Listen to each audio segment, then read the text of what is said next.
Hi, my name is Cannon Winkler, and you're watching Sales Fast Track.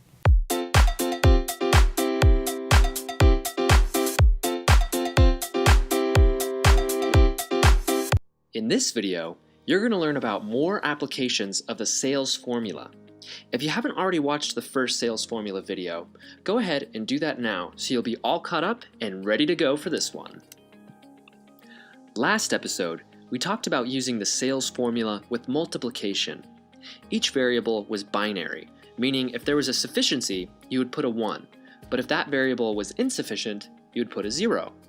If you have any zeros, your whole formula ends up equaling 0, meaning your sale won't close.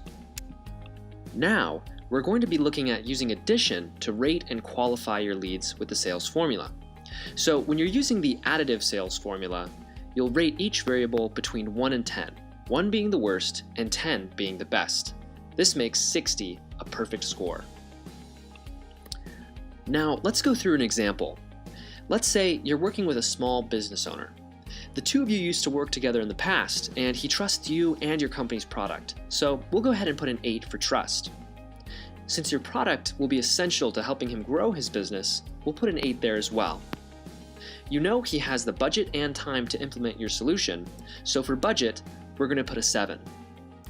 He is the sole business owner, so we'll go ahead and put a 9 for decision. Your offer is competitive, but not the only one out there, so we'll put a 7 for offer.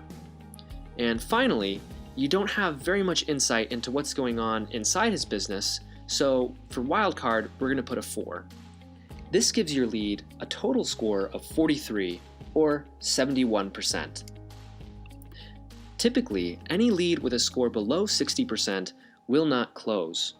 So when a lead scores below 60%, the best option is usually to either discard it or move on to a different lead that scores above 60%, like the one that we just reviewed in our example.